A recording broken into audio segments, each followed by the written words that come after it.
Mas, Paulo, eu queria, nesse início de reunião, que você falasse que você vem de casa espírita, né?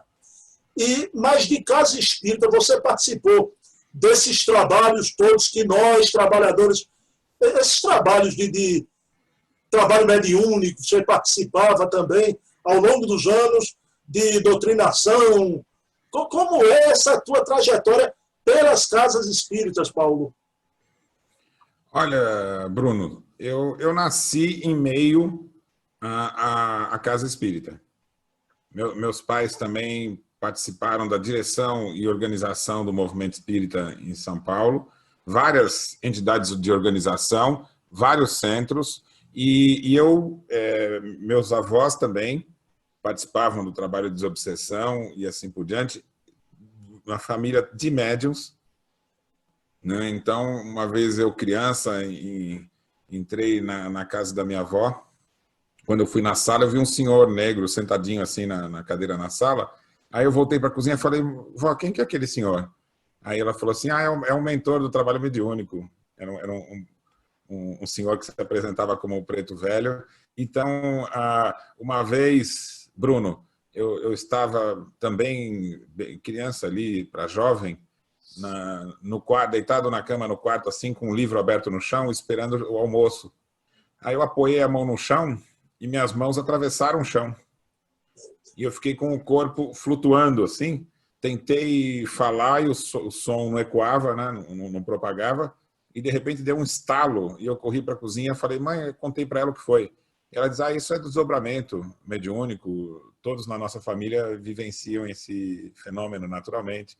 E cada coisa que acontecia, que fugia do extraordinário, eu tinha uma avó paterna que tinha efeitos físicos.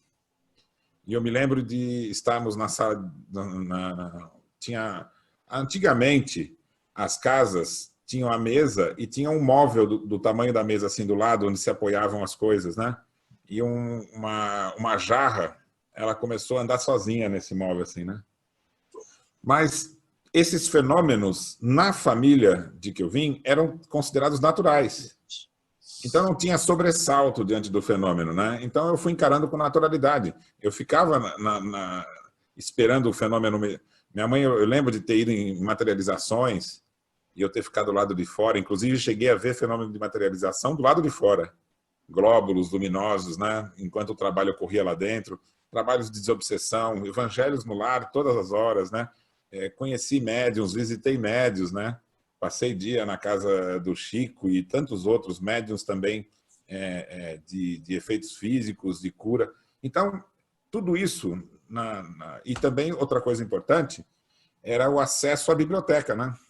Uhum. Então, na minha casa iam muitos médiuns, escritores, palestrantes, e eu estava sempre ali, acompanhando as conversas, né? Com muito interesse. E tinha uma facilidade sempre também muito grande para a leitura, e adquirir uma capacidade de uma leitura rápida. Então, eu lia vários livros por semana.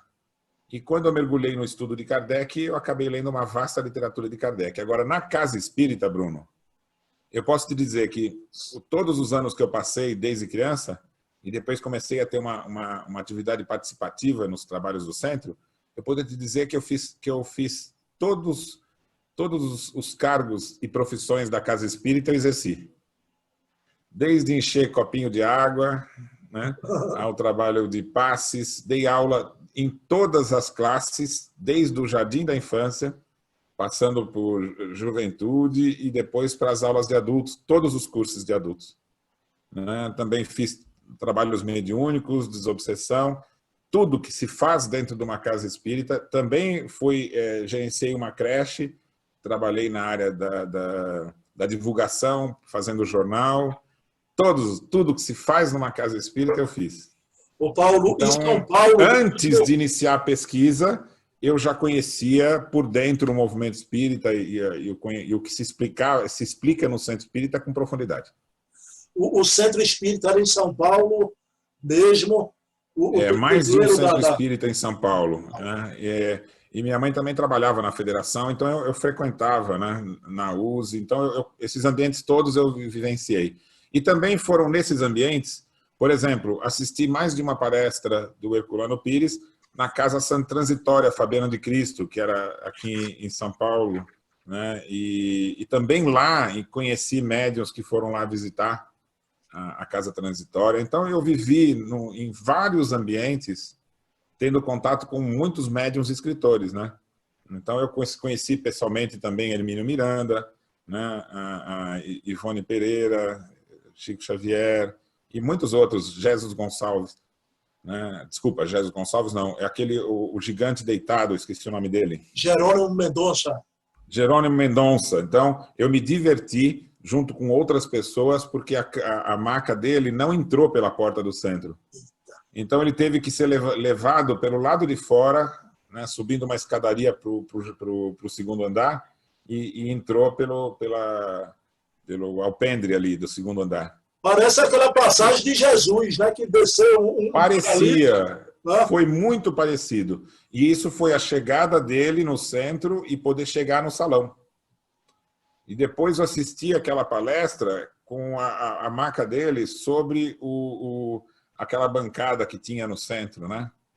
E ele contando histórias. O tempo passou que a gente não viu. E quando ele fez a prece final, ele fez uma prece agradecendo a Deus tudo que a gente tem à nossa disposição. Né? E ele agradecia por poder falar, por poder cantar. E aí, quando ele foi descrevendo as coisas que agradecia, a gente olhava para a gente mesmo, né? E falava, eu tenho muito mais coisa para agradecer do que ele, né? Então, ele era uma pessoa paralisada na cama e transmitindo uma emoção profunda na sua vivência espírita. Então, eu posso dizer para você que eu tenho uma memória marcante de lembranças desde a infância e juventude no Espiritismo.